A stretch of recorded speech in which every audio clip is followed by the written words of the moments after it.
All right, good morning, everybody. Happy New Year.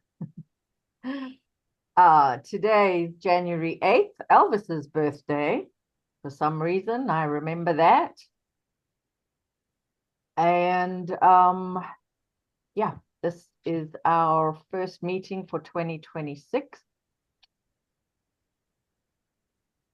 Just a refresher to show what area we focus on in our Derita Matters meeting. The downtown Derita is centered at Mallet Creek and West Sugar Creek. And for about a 2.5 mile radius from that point is the area that we focus on. Inside 77 to the west, 85 in the south, and Harris Boulevard connecting that, making that kind of heart shape. We're also part of the north, middle, and outer geographic area as the city has divided the geographic locations for their community area plans. So if you can remember that mouthful, you might be better than me, but we're focused on really downtown Derita and out to the kind of natural barriers of these larger roads. A Google Map view of the same area. The red dot is the Mallet Creek and Sugar Creek point, and that's about a 2.5 mile radius within the blue circle.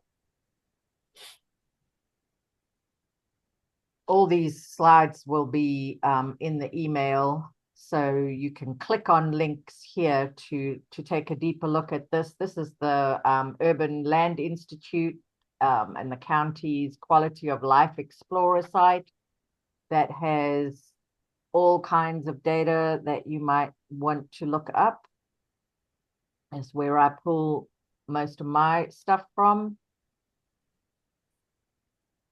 Speaking of, just these general points of information. Now, I haven't updated it yet for 2026, but these things change a little. It feels like we're inundated, but really the growth is kind of incremental at like 2 or 3% a year in terms of adding housing units or even if you look at traffic counts, which is not on that site, that's on a different site.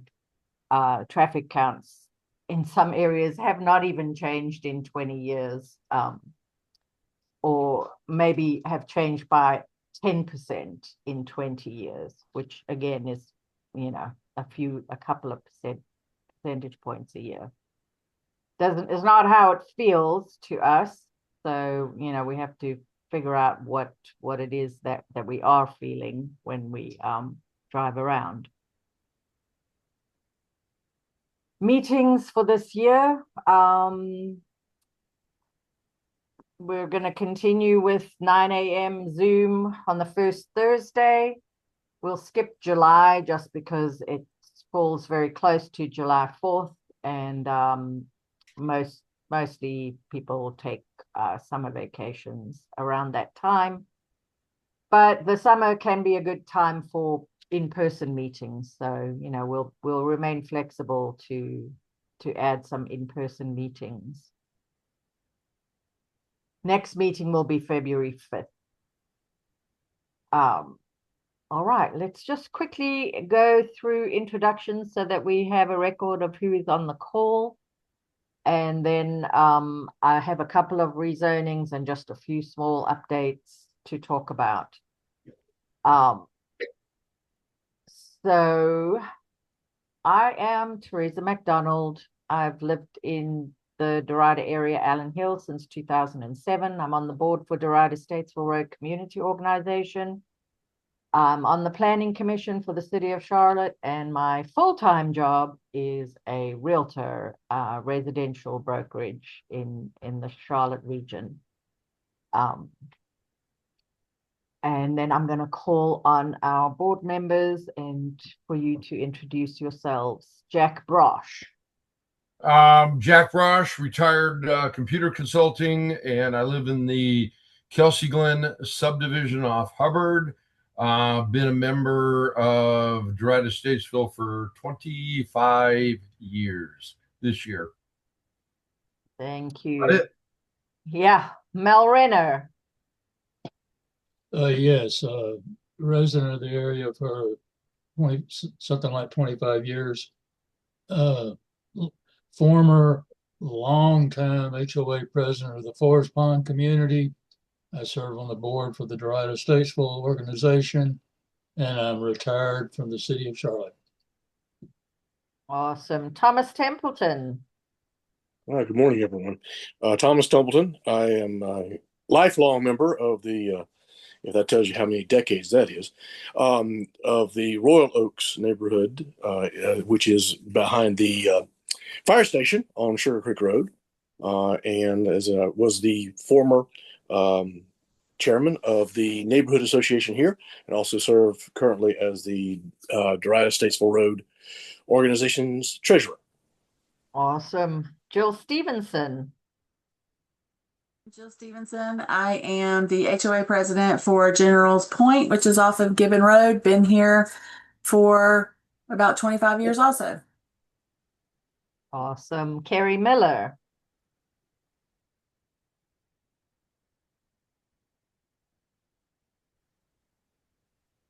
Carrie, are you able to introduce yourself? Hey there. Yes, I'm sorry. Hi, everyone. Carrie Miller. I am on the board at the Avalon at Mallard Creek HOA as the treasurer. I would say long time at this point, community advocate, and also freelance business consultant for small businesses. So I'm happy to be here. Awesome. Thank you. Melissa Gaston, fellow commissioner. Everybody, there you go. Melissa Gaston. I'm the executive director for the North End Community Coalition, which borders with Derita. I also am a resident of Griffith Lakes, which is in your area as well. Fellow planning commissioner with Teresa, and what else do I? Oh, and I'm a full-time real estate agent as well. Thank you. Awesome. Thank you. Mhm. Linda Johnson, welcome. Haven't seen you in a while. Hello, wait just a moment. Let me get my camera on.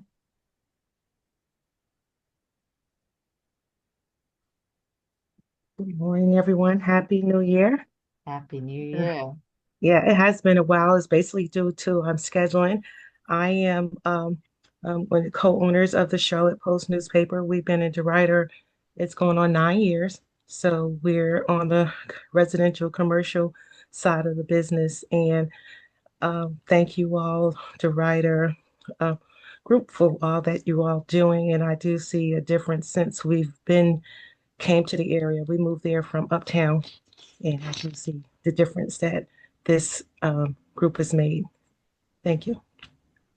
Wonderful. Thank you. And then I have John. I'm not sure. John, you just show up as John. I'm not sure who that is. Can you introduce yourself? Hello, can you hear me? Yes. Hey everyone, let me turn my camera on. All right, if everyone can see me. My name is Michael Darby. I am the athletic director at the Rider Athletic Association. Oh, awesome. And my president, she sent me this email, I want to say last night, because I think that's when she got notification. And for what I'm trying to do with the Rider, she said I must be a part of this. So I hope that this will be very helpful. Awesome. Thank you. Yes, this will be an opportunity for you to share with some of us in the community what you guys are working on, Derita Athletics, and if there's any events, anything that we can help publicize or support, we would love to know. So thank you. And then John, Teresa, can you hear me? This is Shirley Clark. Oh, Shirley Clark, you're coming up as John. I have no clue why that is the case. But however, good morning. It's been a while since I've been on, and I thought, let me try to find some time starting in 2026 to join you all. I'm a resident of the Greenleaf Village community, former director for 20 plus years, director of the HOA for 20 plus years. And Teresa, want to say thank you to you and Sylvia and anyone else who has made a major impact to our community. I see a lot of good things going on. Still got some things we need to address. However, thanks for what you've done thus far for us, Teresa. And I'm hoping to join you all more regularly this year and hope to be able to help to make a difference in the community. Awesome. Thank you. Welcome. Good to see you. And then we have just joined us, our county commissioner, Mr. George Dunlap. You're just in time to introduce yourself and give us an update or anything you want to share from the county side. Oh my goodness. Can you hear me? Yes, thank you. Okay, I'm sorry because I can't I'm on my phone this morning. But anyway, good morning. Happy New Year to all. I will tell you that I'm excited about some of the things that's going on in the Derita. There is a lot of construction, but we're also in the process of purchasing more land for expanding our park services. And you know, pretty much the county's in the process now. At the beginning of the year, we start our budgetary process for next year. So tonight, as a part of that budget process, we'll be meeting with CMS to hear their concerns and requests, to also look at what we're doing educationally in terms of what our attainment is. Additionally, we'll be having a 3-day workshop at the end of the month to look at our financial picture, what our projections are, and to see how much money we have to spend in the upcoming year. My biggest concern is that with the light rail tax starting this coming year, is to hold the line as it relates to additional taxation. I'm beginning to get concerned about our ability to be able to maintain our property rates. And so, in a nutshell, that's what's going on. Awesome. Thank you. We will be covering something a little bit later in terms of park space. But I'll get to that in a bit. And then I think I need to copy you on some emails, although we have been talking to county, to Bert Lynn and land acquisition in that regard. But maybe I'll just jump to that slide in case you have to run off. And I can't see it, but go ahead. Oh, it's okay. I'll definitely loop you in on the emails just so you know what we're working on. There's a triangle of land that is NCDOT surplus land that they acquired when they were doing the widening of Mallard Creek and the extension of North Graham Street. Mm-hmm. And we really, since 2020, started some conversations about that piece of land because we knew it was going to become, just some random remnant of vacant land. And so now things are coming back up, and we're hoping that with the county or the city or both, that we can get some assistance with just beautifying that piece of land. And because it is kind of a gateway to Derita. If you're coming in on Mallard Creek Road, and make the turn onto, well, you're coming in on yeah, Mallard Creek, and you make the turn onto North Graham or whatever, there's this piece. It's a large triangle of land that really lends itself to some kind of monument or welcome sign, and just some general beautification and a better plan to maintain it. So that I will email you with more information on that, and just know that we are starting those conversations.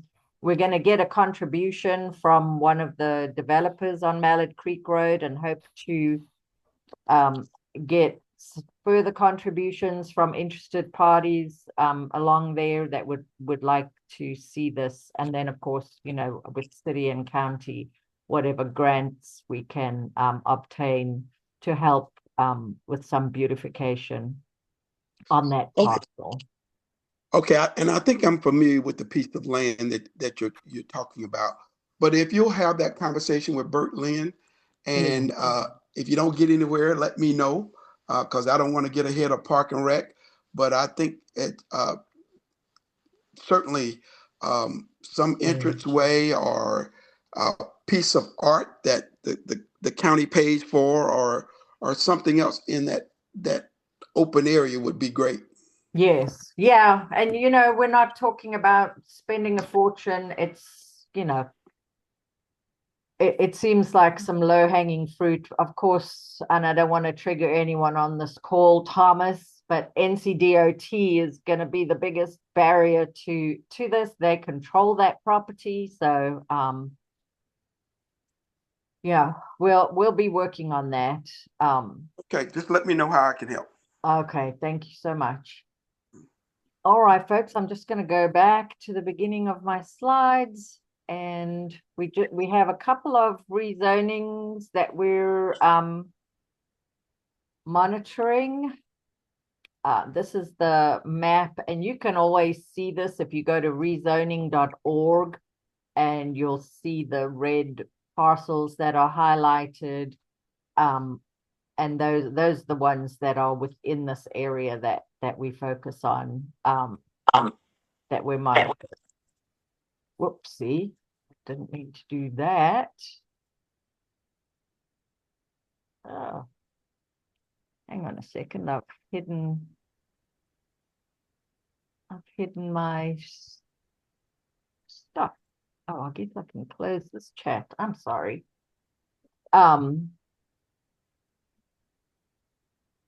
All right, so yeah, the couple that we're focused on, some of these have been approved.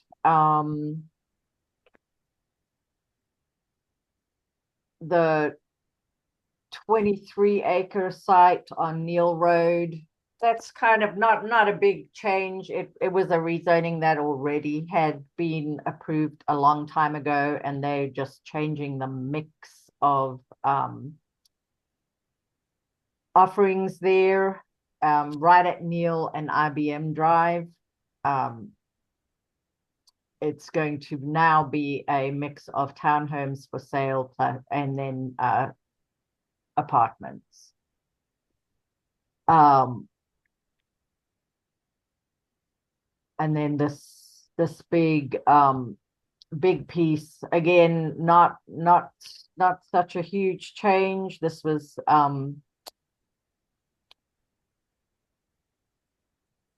in the innovation district part of on IBM Drive. It's really just a sea of asphalt right now, and so that is going to be some mixed use there. And then Toll Brothers, Griffith Lakes, that's another one. These were all approved in the last quarter. Just slight tweaks to plans that have been in the works. All of those, nothing really new.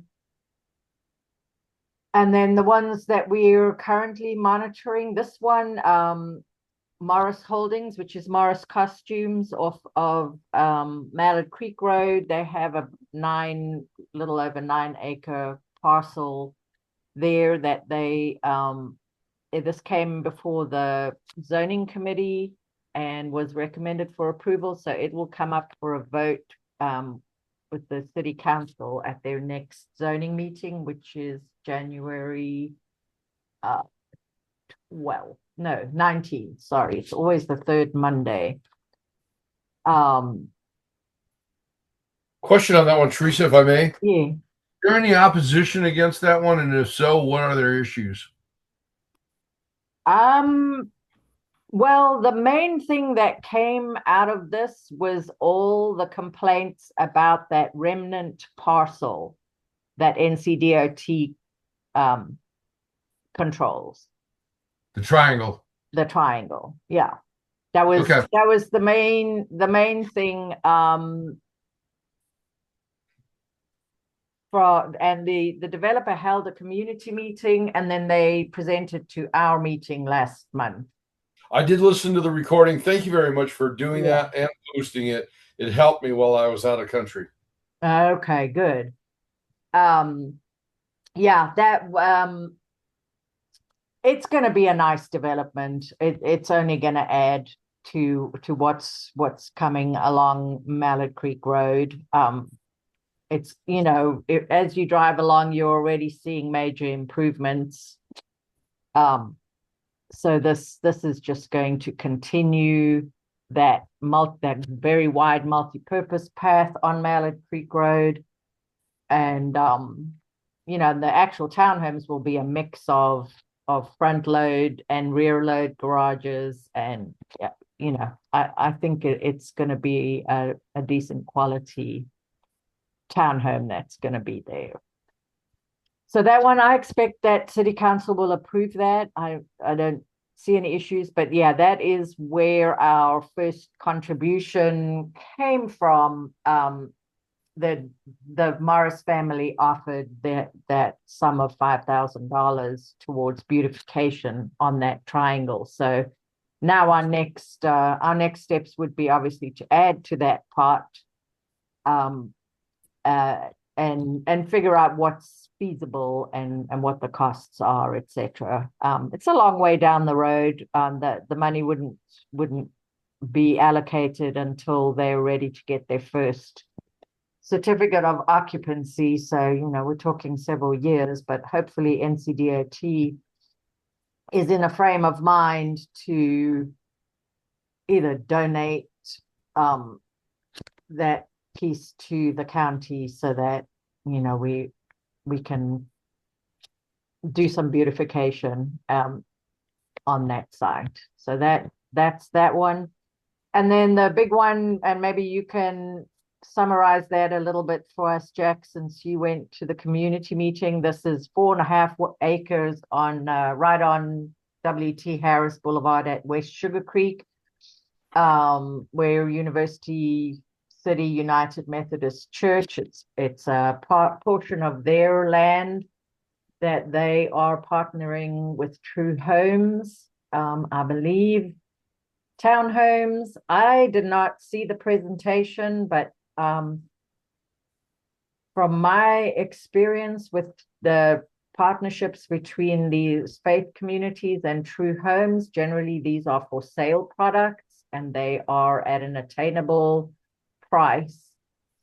You're saying no, not for sale. You had a picture of the proposal. I think you had one of the slides. If you go to that one, it is basically 68 townhomes that are going to wrap around the parking lot to the northwest. There you go. North being to the left on this image, and you see how they're going to wrap around the parking lot at the church, United Methodist Church, there on the corner. 68 townhomes, 3-bedroom, 2.5 bath. So they are looking at the larger end of the spectrum. Rental property going for about $2,000 per month, forecasted at this point. The main issue from the community appeared, in my opinion, to be just the general resistance to change. But specifically, it came at the end of the meeting where they did mention that the Brookstone Drive there at the bottom will be clear cut for the development. They're anticipating 2 assigned parking spots to a unit. The hope is that by developing that, they may be able to address some of the wooded space in there becoming everything from trash central to homeless encampments to everything else, as well as the parking along at the bottom there along Brookstone. So they are very much open. They're very early in the process. There were some complaints from the community about failure to notify of the meeting. And I'm sitting here and I showed him my letter from December 15th. I said, you got to get on the mailing. Unfortunately, developers depend on the city for the addresses to who to send those notices to. I'm on there because I'm an interested neighbor, and I believe that's basically about a 2 mile or a 5 mile, I can't remember which radius, where I get all the rezonings, but they're out there as well. But they have gone before the session. Methodist operates under a session format of hierarchy, and they've gotten approval from the session, but they have not gotten approval from the membership. So that is one of the things they're looking at going forward with in the near future. They had a calendar up, and there's going to be a lot more opportunities for input, both at government meetings as well as, I believe, community meetings. They must have had 7 or 8 members and or members of the church and or members of the session that were there to answer questions. They're very interested in ideas to change, to upgrade. What do we really want to see here? But it's got to be something, I think, in my opinion, it's got to be something constructive moving towards the end agenda of developing this property for housing to address the request by city government to increase, quote unquote, affordable housing. One of the complaints that was rather impassioned, shall we say, was 2000 not being affordable. But when you're looking at, I think she's kind of looking at a 1 or 2 bedroom unit, and they're building 3 bedroom units. So I think 2000 is pretty good. And I start looking at some of the average rent in this area, 28269, and that's probably 20% below market. So, I don't know exactly where you consider affordable to exist, but they admitted that the average tenant that they're projecting to be there would be a dual income, 2 to 3 kids type situation. And that's about it. I did give out our email address as far as, I think if you guys really want to oppose this or address modifications to improvement, then you need to get organized rather than just a bunch of individual neighbors contacting city government. And I gave out the Derita community@gmail.com email address.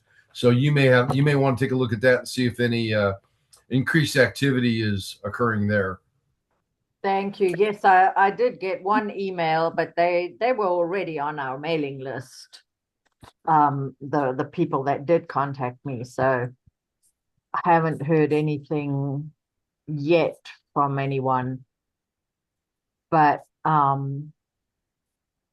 okay, yeah, and this development is going to make a lot of improvements on Brookstone Drive, which currently I know it's because of the wooded area, it tends to be not as maintained as you would like to see, and building development like this just generally does improve the streetscape. I'd rather look at the woods myself. Yeah, I know. Part of the problem there also is a lot of those trees were planted during the development of that area, and they're hitting the 30 to 32 year mark, which is where a lot of some of the faster growing trees end up dying off. So they are starting to have an increased loss of branch during any kind of a wind. The church did mention they spend $36,000 a year on landscaping, $3,000 a month, trying to address those issues, and they encourage Brookstone residents to maybe try to come together in some kind of a cleaning effort for Brookstone, mentioning that the church does host 4 service days a year to clean up their property and their side of the environment. So, one other thing is, they did say it is going to have on-site management. Yes. Okay, well, thank you. Yes, I'd be interested in, I'm not familiar with True Homes developing to rent townhomes, but that, I've certainly don't encounter absolutely everything. So I will check into that, but it sounds like there's a lot of pieces to still fall in place, not least with the actual church agreeing to go ahead with this. So we'll follow it. The rezoning would be, a different part of the process, doesn't need the churches, they can entitle the land without even for future development, I guess. Usually there's like a 5-year limit on something like that. They did say they're going to actually form a separate LLC. So, because one of the complaints was that, they didn't think this property should be non-taxable because of the institutional use. And the church said, no, we are going to have a separate LLC and it will be taxed. Yes. Yeah. That makes sense, of course. As far as your improvement on Brookstone comment goes, yes, they're going to have an 8-foot sidewalk, 8-foot setback. Yeah. I have a comment about this. Hello. Can you hear me? Yes. Go ahead now. Okay, yeah, I think there's a positive aspect of a development like this. I'm a member of the Piedmont UU Church, further out on Meadow Creek Road. There's 2 huge developments being constructed on both sides of that church. The church benefited very much so financially because of sale of land that was involved in one of those developments. But I predict, and I think that, again, this is a positive aspect, the membership in that church is going to increase significantly. When you can walk out your back door and be at the church, it's going to, the proximity is going to prove beneficial for the church in the way of membership. And churches need this. So just to chiming in here. They did mention I agree. Their current membership is right around 300 to 400. So for a property that size, it's extremely low, and they're going to need to do something to change the financial picture long term. Yeah, you can see how, that sum of money they mention on landscaping becomes a burden as your membership dwindles. So yeah, all of this really is a win-win, in my opinion as well. So we'll keep an eye, and I might try to see if they want to present their plan to our group next month. If that's something that they're interested in doing, just so we have a recording on our YouTube channel that presents the plan. And then I will drive by there. I'm surprised there's no rezoning sign, so I want to see what. I think it may just be early. Yeah, I mean, really, the sign should go up before just about anything else happens. Used to be that way, but I've noticed a couple of them don't go up until the city has their first meeting. Yeah. And that's what I was going to say. You receive the notices. I think I made sure that all our board members are on this neighborhood organization contact list. Yes. Because the statutes, well, there's the state statutes require a certain notification. The city actually goes above and beyond that. And so they notify anyone within 300 feet of the property boundary, as well as neighborhood organizations, leaders that are within, and I think that's 1 to 2 miles. So that would be how you get notified. I did not get notified because I'm outside that 1 mile. I'm sure Mel probably didn't receive anything, but we're, between I'm pretty sure I board received members. one. I'm sorry? I'm pretty sure I received one just this week. Yes. Or maybe Yeah, last you week. should This have. week or last week. Exactly, because you're on the list for General's Point. Yes. So yeah, that's the thing, to make sure that you're on the city's neighborhood organization contact list. And I'll scan that the way- notice and email it to you, Teresa.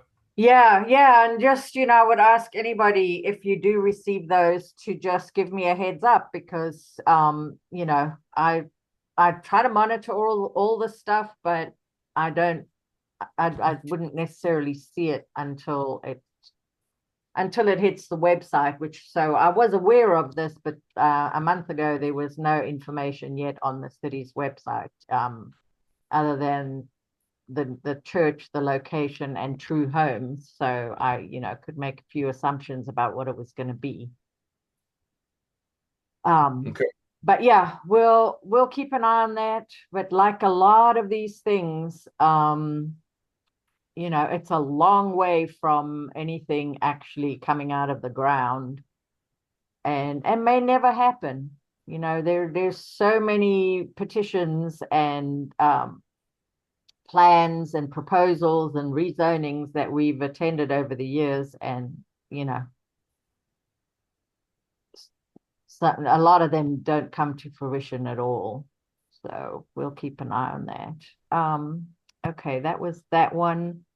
This is this one was recommended by the zoning committee for approval.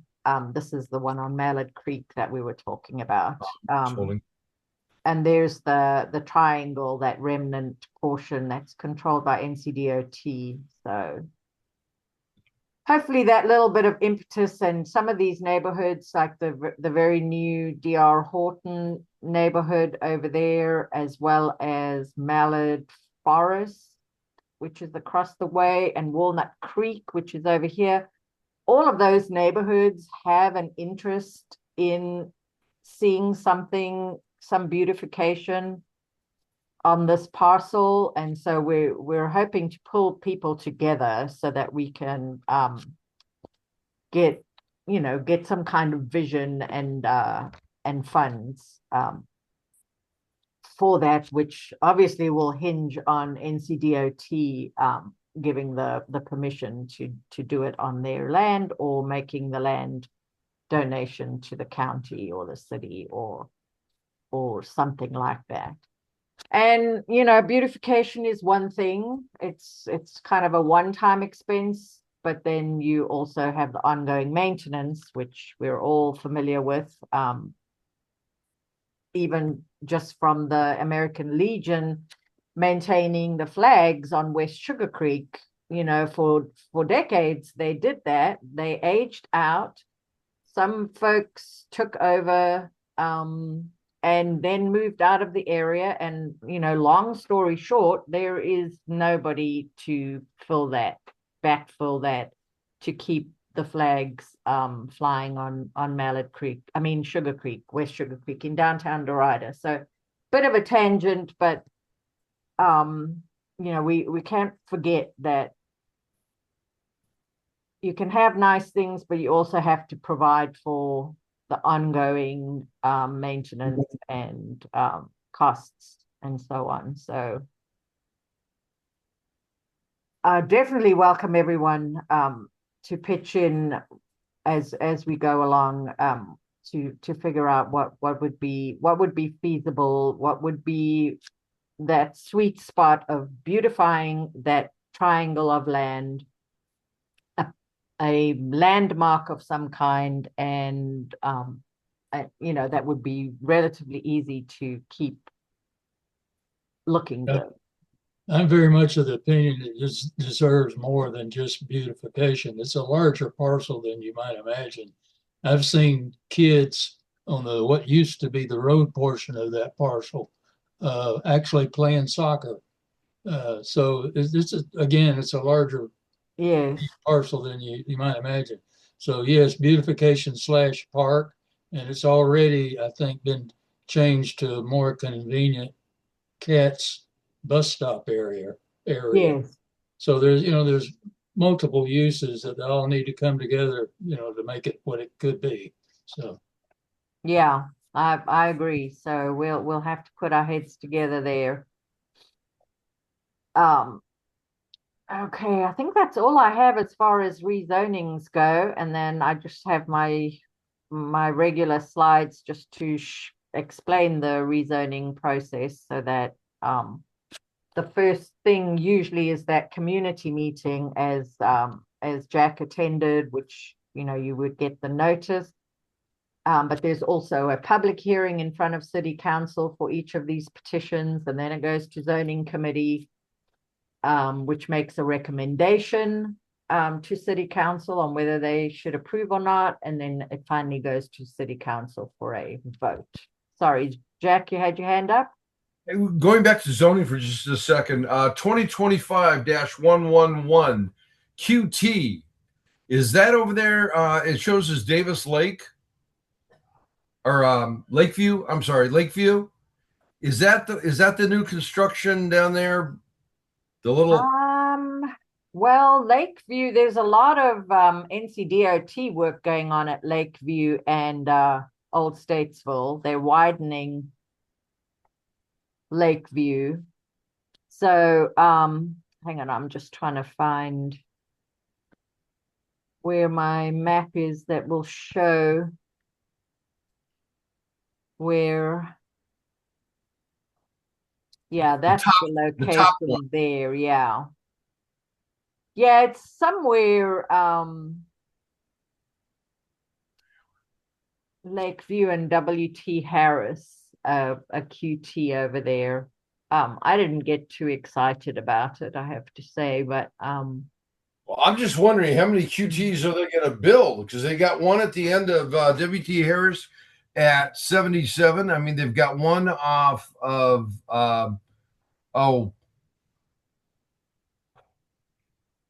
the big street down there by the McDonald's and all the rest of it. The Hardee's that closed, whatever exit that is. I'm just kind of wondering how many of them they're going to build. Yeah. I don't know. Your guess is as good as mine. Okay, well, I'm going to look at that one, and maybe I'll have more next month. Yeah, see if you can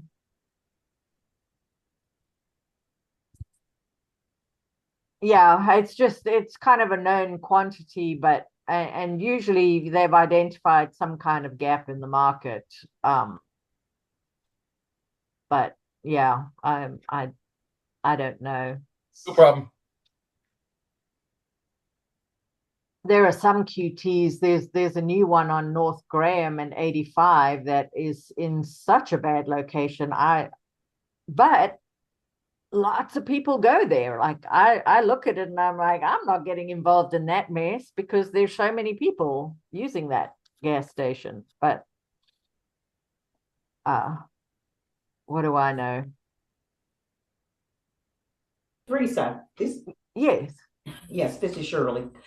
Coming back a little closer to home, does anyone know whether or not they're going to do any type of improvement or any changes to Gibbon Road where it intersects with Navin Road? We see apartments or townhouses, whatever they are, around the Derita, coming down Statesville or turning off of Statesville into Gibbon Road. But what concerns me is that it looks like half of Gibbon Road is being attended to. They're doing a lot of improvement on half of Gibbon Road. But does anyone know whether there's anything in the works for the second half of Gibbon Road headed towards Sugar Creek West, right as it direct? Well, there will be there's a traffic light that will be at Gibbon and West Sugar Creek. And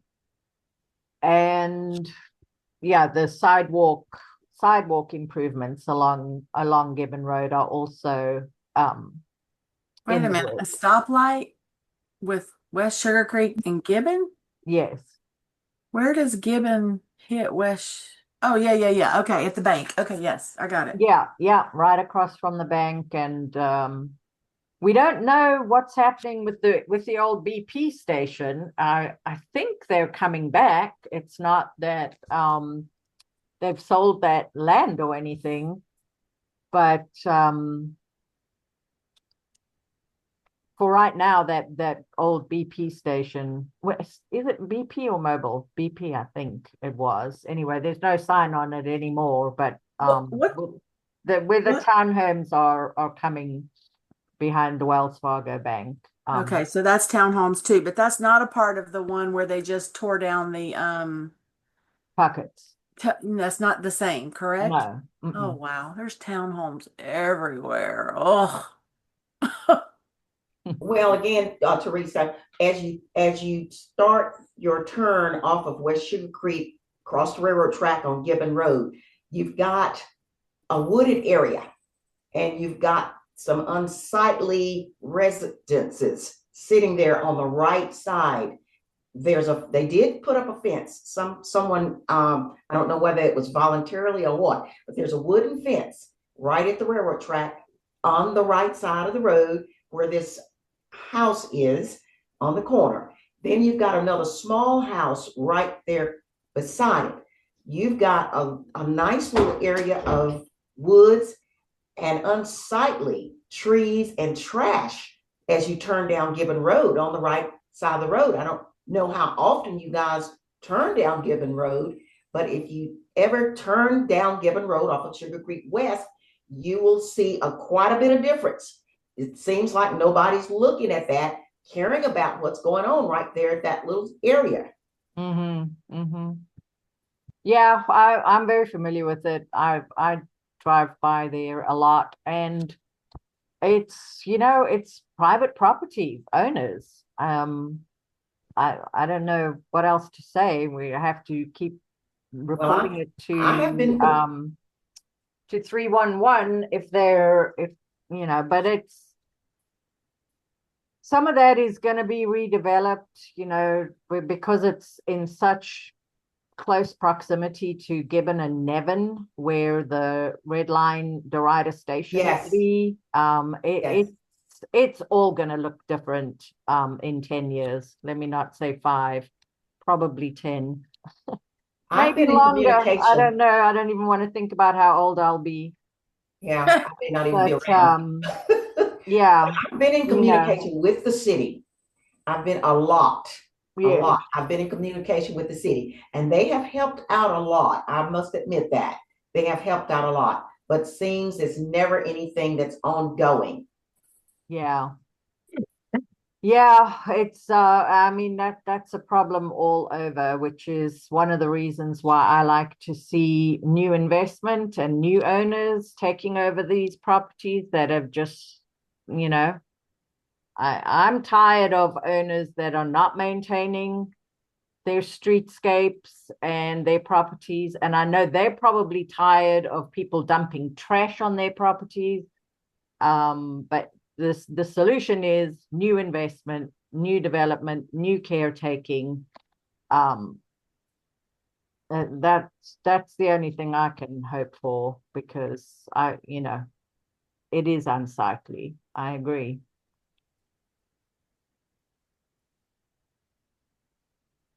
All right, let's see what else. So that was rezonings. You can follow along. Everything is on on YouTube the city council meetings, our zoning committee meetings, the planning commission monthly meetings can be a very good source of information. We have presentations from all sorts of entities, whether they're government entities or private, like University City Partners was last month. I would invite you to look at those planning commission meetings. It's just a lot of good information that is happening in the city as from an economic development and land use perspective. I have a summary here just of the construction that is ongoing. We're all familiar with most of these sites. Some of them are complete now, like the D.R. Horton townhomes and 15 Cannon. Griffiths Lakes is going to be a long-term, that's a huge development that is being developed in phases. So that'll be going on for many, many years. The townhomes on Gibbon Road, we may see some actual vertical construction here. That's at Gibbon and 115, the other end of Gibbon Road. And then we have several going on as well in inside Allen Hills, where we had a couple of remnant, like large parcels, 7 acres and 25 acres that are being developed now. So that's just a little summary. Let's see. I've just made a little slide about some of the changes down in downtown Derita. If you haven't tried the ice cream place on West Sugar Creek, has anybody tried it? Sarah Morton has been over there and says it's quite delightful. I haven't had a chance yet, but I would encourage you to go check it out. They do have some seating inside. They do have food as well as their natural ice cream. There's a couple of parking spots in the front of the building, and then there's more parking in the back. So you cannot miss it on West Sugar Creek. Very colorful building. And then the treasure chest has moved. They were in the strip by Maria's, and they have moved on to Derita Avenue. So go check them out there. They've got a nice location, and still, lots of bargains if you looking for treasures, used items. And I think I don't know if they consign or they take donations, but it's worth checking out. The treasure chest has not closed or left the area. They are on Derita Avenue now.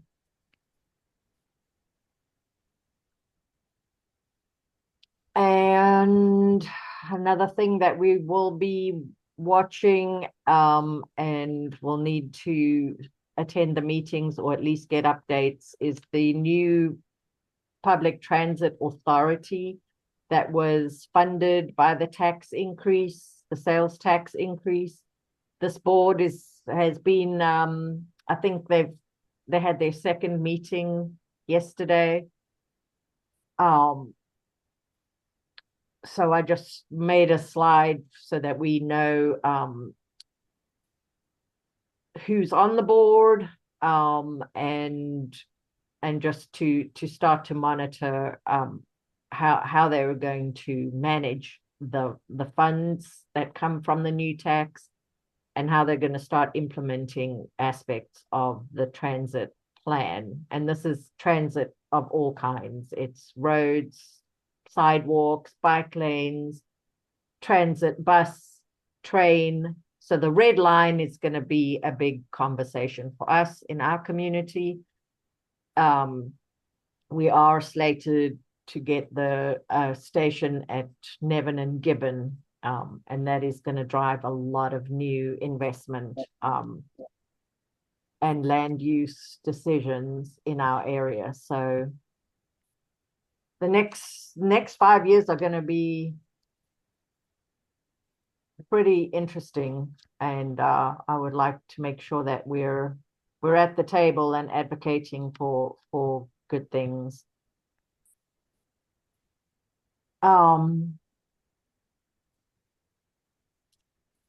That's just a summary of the red line. We've had a few meetings. There was a focus group on the location of the station in Derita. There were a few locations that were considered and studied. And the upshot is Nevin and Gibbon Road, where currently we have a bit of a scrapyard. So again, that will be a major improvement on what is there. Yes.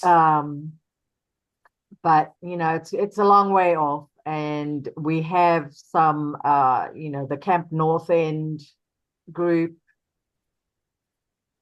is advocating for a stop at Camp North End. And then there is also a group, and I hope to have them come and talk to us hopefully next month, that is advocating for another stop at West Craighead along the red line. Because right now, it's about 6 miles from Charlotte Gateway to the first stop on the red line, which would be Derita. So I think it makes sense to have stops in that 6 mile stretch. It just remains to be seen what's feasible.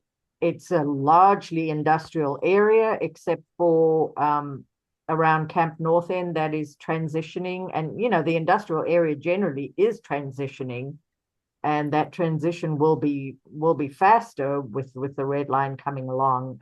So it's,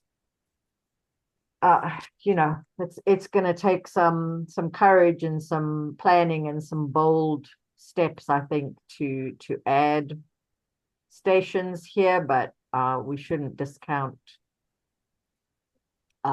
adding those stations if you're taking a long-term view.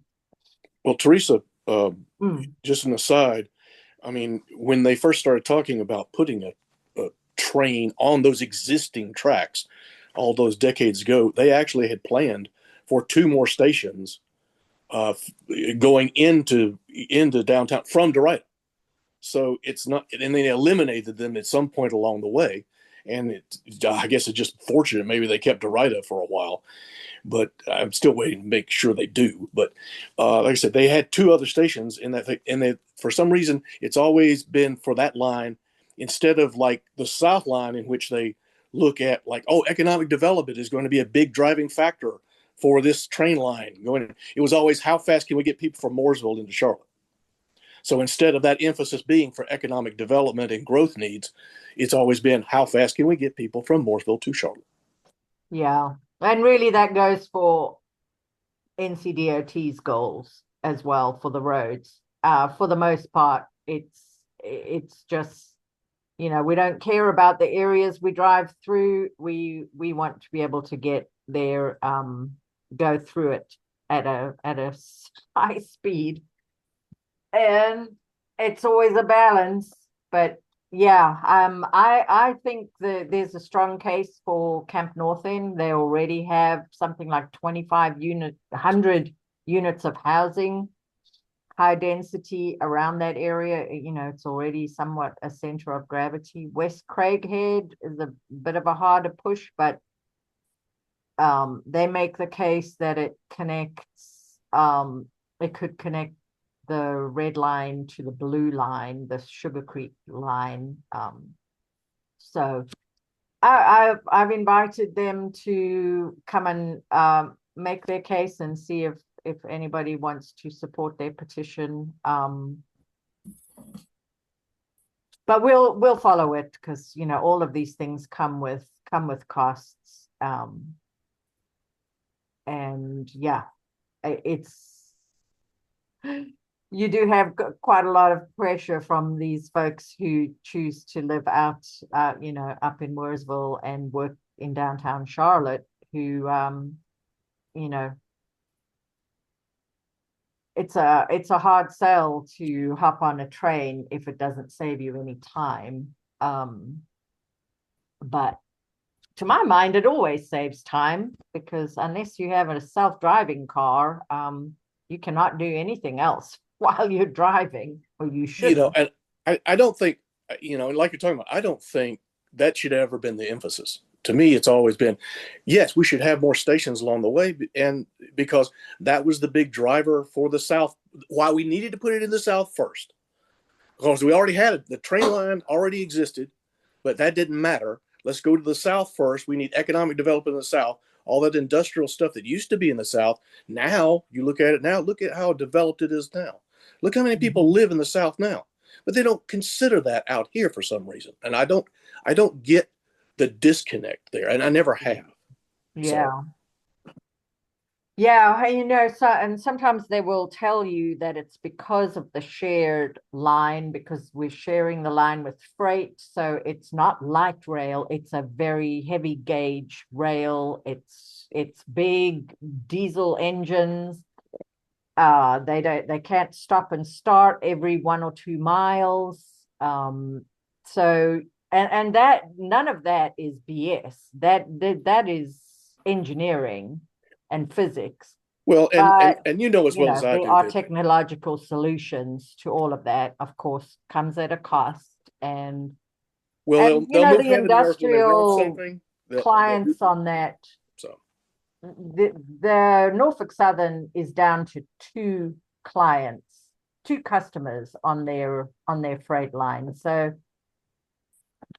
I'm sure I won't be alive to be proven right, but I'm sure that there will no longer be any freight on that line, and they'll be able to adapt it to, a sensible light rail type, something that can stop and start with electric trains. I mean, the technology exists. It's just the will and the funds, I suppose. Well, you've hit it there. The will to do things. That's what drives them. They can move heaven and earth when they want something, but they come up with a lot of excuses when they don't want to do anything. Yeah. And people will resist, a train that's going to average 35 miles an hour. But if you ever look at your average speed, and I drive a lot, I drive 20,000 miles a year. My average speed is right around 35 miles an hour. I may go 80 sometimes, but the average is 35. So, a train is very competitive with that. Well, and you're talking about, they're competing with driving. No, they're not. Because if you can spend, half an hour, 45 minutes, whatever it takes to get from Mooresville to Charlotte, and you can sit on a train and relax and read or work on your computer or whatever, you're going to prefer that much more than even paying X dollars per day to drive on the toll lanes or try to get into Charlotte through the traffic, which is always bad on 77 now, no matter what time of day you're on it. Right. Well, we'll keep an eye on that, and we'll have to start monitoring those meetings. I have no idea. That board is 27 members. Charlotte has, most of the appointees. The county has a bunch. Each town appointed, like Pineville, Matthews, Mint Hill, Davidson, Cornelius, Huntersville, each have a member.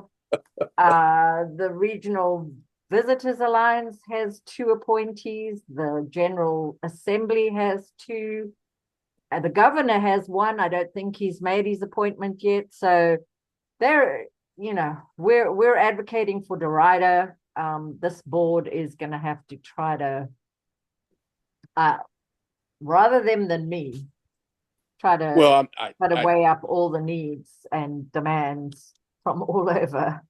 Sounds like a recipe for chaos to me, but yeah, it is going to be interesting. I just hope that they can there's got to be a lot of low-hanging fruit that they can, and easy wins, and hopefully they'll start, so we can see some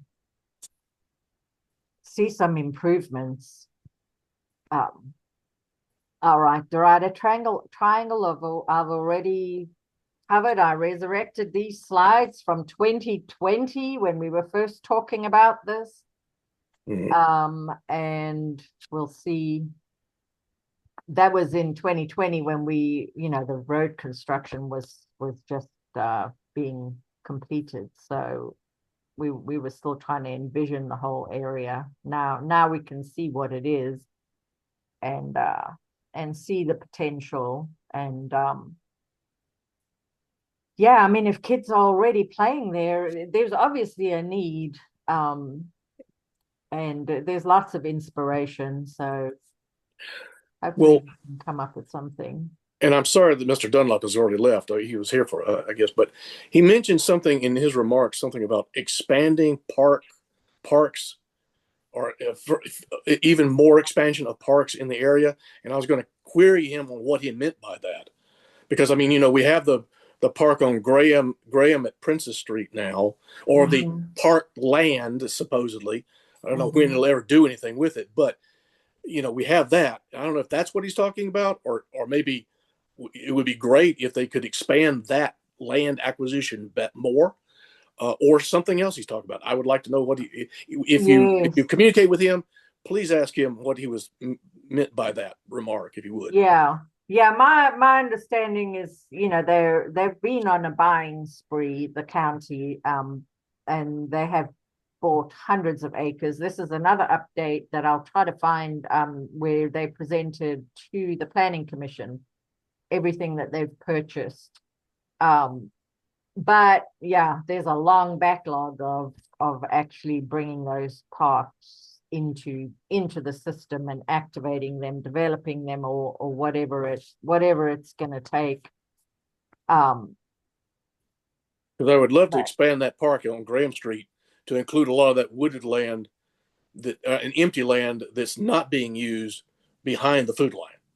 Yes, well, that belongs to the Ratcliffe family. I know it does, and that's the problem. It's belonged to them. They clear cut it decades ago without any plan to put anything in its place. Yeah, so I'm not happy with them to begin with. So yeah, I would like to see it used put to a better use than empty nothing now, where it has attracted homeless people to build encampments there too.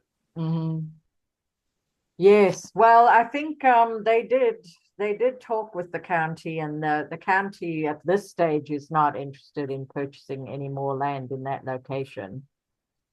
Well, I am. Yeah. Yeah, the county's interests do not jive with mine, so Well, the land is for sale, so you could. You know what they tell you: if you want to control land, you need to own it. There needs to be more emphasis on many parks that are accessible to neighborhoods. Joe can speak to that, about the park he's trying to make happen on University City Boulevard. Yep. Yeah. Well, they better hurry, exactly. because it just and I don't have an update from him on what the city has decided on that piece. But yeah, the county has made a lot of purchases in our area, and I was looking to see if I have a slide in this month's. I don't. I'll have to go back to a couple of months ago, but that's the first step, is acquiring the land, and then we have to get involved in their budget process and make sure that they're hearing from us. And I'm grateful that George Dunlap comes on our meetings and does. He is our guy. So when these things come up for prioritization and funding, at least we will have his support. But yeah, it's all the areas of the county have their own their own pressures. This is a list of the county investments that are in process right now, that are under construction and coming. Nevin Park, Ribbon Walk, Greenway, Allen Hills Park to Nevin Park. Nature Center. Huh. Nice. Yeah. All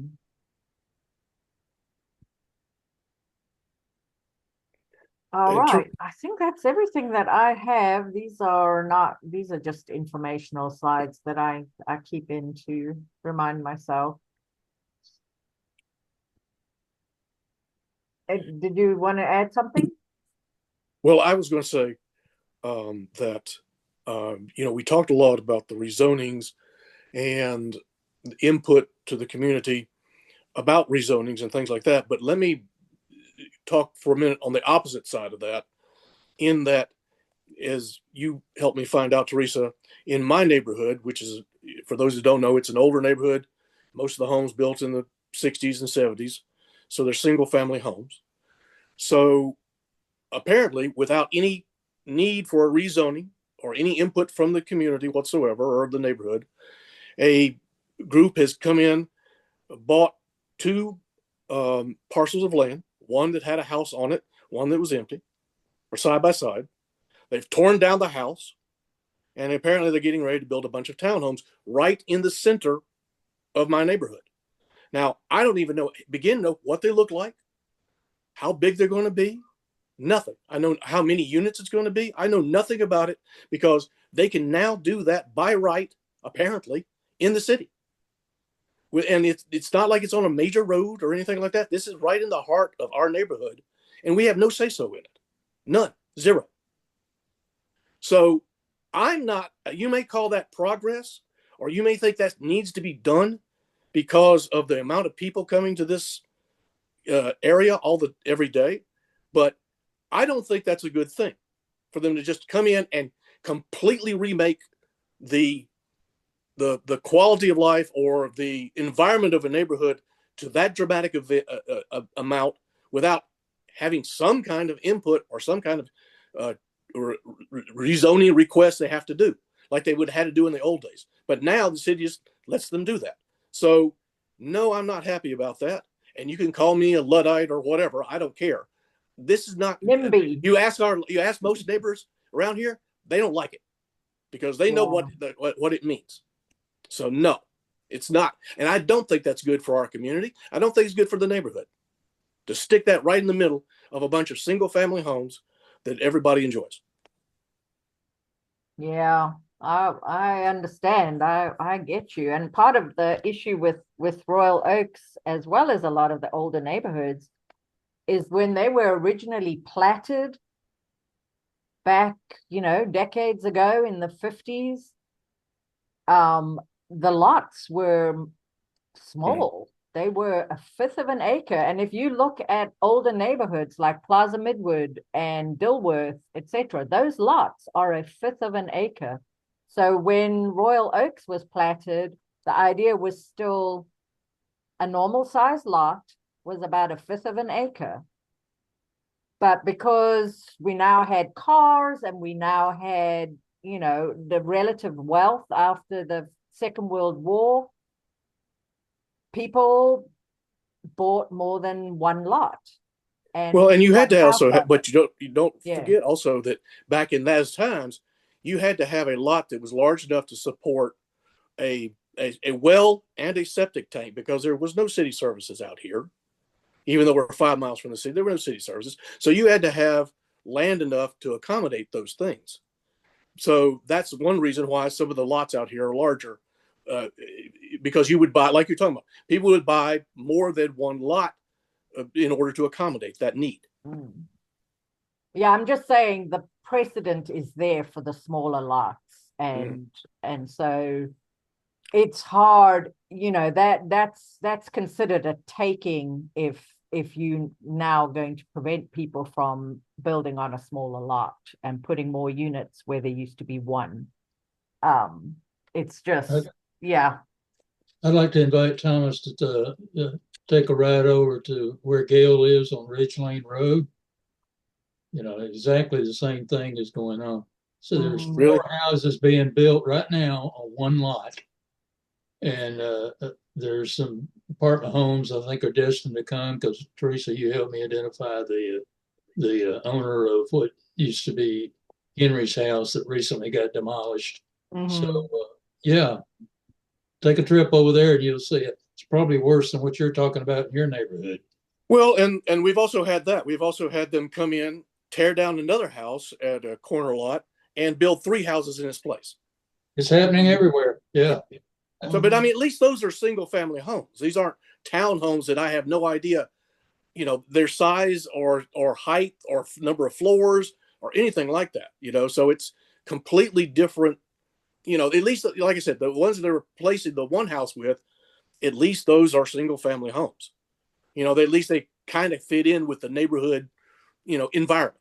This townhome, no. And then plot it right. You would think, well, they would put them like on Sugar Creek Road or Graham Street or something like that. But no, this is right dead in the middle of the neighborhood.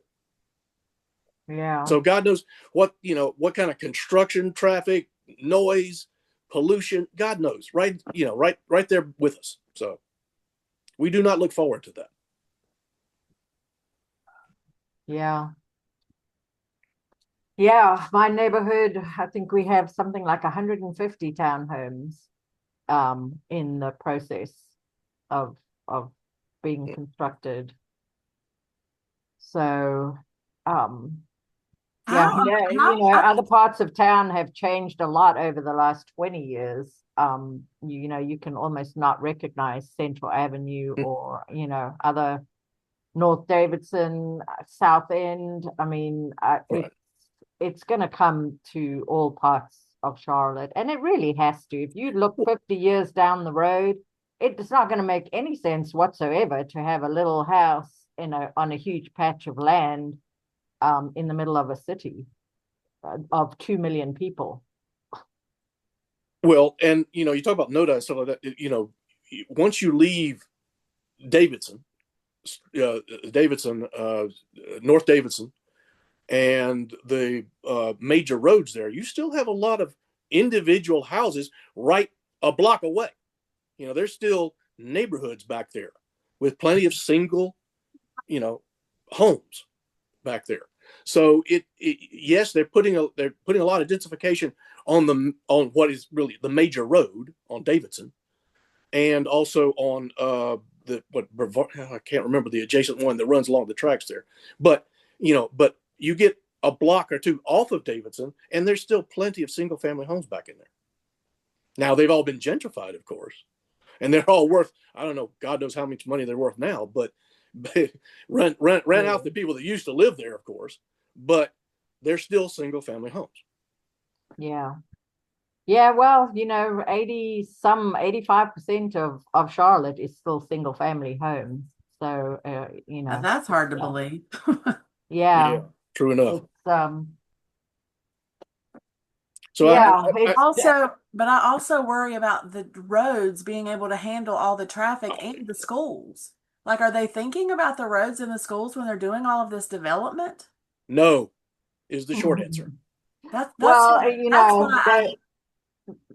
my concern. Yeah. And I think it should be a concern, especially for us, because you see here in Derita, especially 2-lane roads.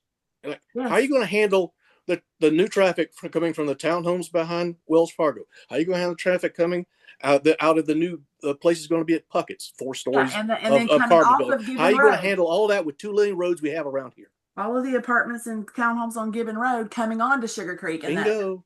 Bingo. And no real road improvements coming anywhere anytime soon. No. Yeah. Well, I don't know. We're never going to agree on that, because I see the wide roads, the North Graham Street extension and West Sugar Creek, and those wide roads, and they are a horrible barrier to walkability to livability to everything. But boy, you can drive your car very fast. We've discussed this before, Teresa. I'm not talking about widening Sugar Creek Road to 4 lanes through Derita. That's not what I'm talking about. I'm talking about making improvements to those roads so A, they're walkable, they're bikeable, so that you can, and that they can handle some amount of traffic better than they do now, because they're terrible. Like, look at Gibbon and Christianberry. That's an awful place. To try to get up over the hump of the railroad track, that thing's terrible. And there's It doesn't require 4-lane roads through there, but it does require road improvements to handle the amount of traffic that's going on these days. Look, Niven and Gibbon, that's a terrible intersection. Yes. That's awful. That thing cannot handle the traffic today because it's not, just a few improvements there could probably greatly improve the drivability there and make it less dangerous. And improve what you're talking about, the walkability, the bikeability, anything like that, which they're just not considering out here. They just don't pay attention to us. Yeah, well, Gibbon Road is going to be almost completed with sidewalks along the entire length of Gibbon Road once all that development is done at 115. And then, Gibbon north of Nevin. Is that north or south? Sorry, south of Nevin. That little piece, once the train station and all of that impetus comes along and the development pressure there, as stuff is redeveloped, they'll be required to add those. I mean, everywhere you look, you see the new standard, the 12-foot multi-use path. That's what we're gonna get eventually. Maybe not. I mean, like you talked about before, NCDOT, since they control Sugar Creek Road, do they really buy into that? Do they really see that as the future? Are they going to do anything about that or allow something to be done there? Yeah. They have a bad history out here. So. Yeah, I agree. All right, folks.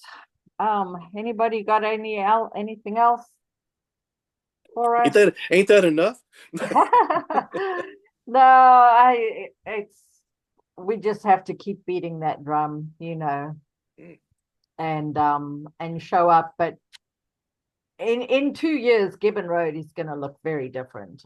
Once that construction is complete at 115, I believe that will be sidewalk at least all along Gibbon Road, at least to Nevin, and then the Nevin to West Sugar Creek is funded, as far as I know, and that will be done as well. And then there's some parcels there that are currently real nuisance parcels, that have been borderline vacant / I don't know what kind of tenants they have in some of those commercial, like concrete buildings on Derita Avenue. Some of those are changing hands and will be redeveloped, and none of it will happen fast enough for any of us. between Gibbon and Nevin Road, that Derita Avenue? Yeah, between Nevin and Sugar Creek, Gibbon, that stretch of Gibbon Road and that stretch of behind the railroad Avenue. tracks. Yeah. Behind the road. Okay, right. There's a few. There's at least a 2-acre parcel there that is in the process of changing hands and will be redeveloped.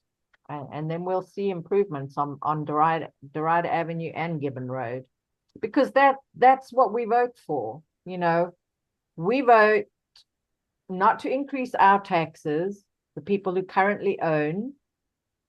We want developers to put in all the new infrastructure. And so we get it piece by piece, little by little, and it's dumb because the standards change. And so if you go along Gibbon Road, you'll see all the iterations of the standards. You'll see the 4-foot sidewalk, you'll see the 6-foot sidewalk, and then you'll see the brand new standard for the 12-foot multi-purpose path. And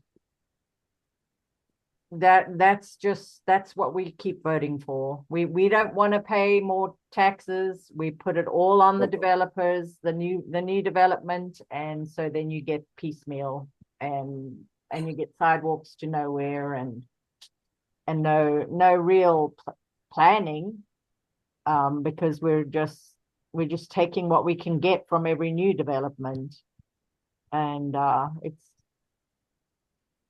it's not the smartest way to plan a city, but I don't know how we go about changing that, because one thing people are sure about, they do not want to pay more in taxes. A comment. Yes. Growth is painful, and we spend a lot of time talking about all that pain that it makes happen. But my view is it's a double-edged sword. I mean, we could be probably places like Detroit where there's no significant growth going on, So you have to think about, what are the positive things about growth? A lot of negative, yes, but I think I'd rather have negative growth than a city that's just dying. So there's different ways of looking at it, and so yeah, we got a lot of pain to deal with, but I think it's preferable to being a city that dies. Without a doubt, without a doubt. I agree. Thank you, Mel. I think that's a good note to end on, and just to appreciate that, yeah, the things could be going in the other direction, and that is a big problem, is when you start losing population. And you can't, I mean, we're already struggling with young people born in the city who cannot afford to buy in the city anymore. So we have to watch that. All right, folks, thank you very much. I will see you guys next month, and yeah, stay tuned. Thanks for being here. Thanks for your passion and interest and engagement, and we'll see you next month. Thank you, Teresa. Thank you.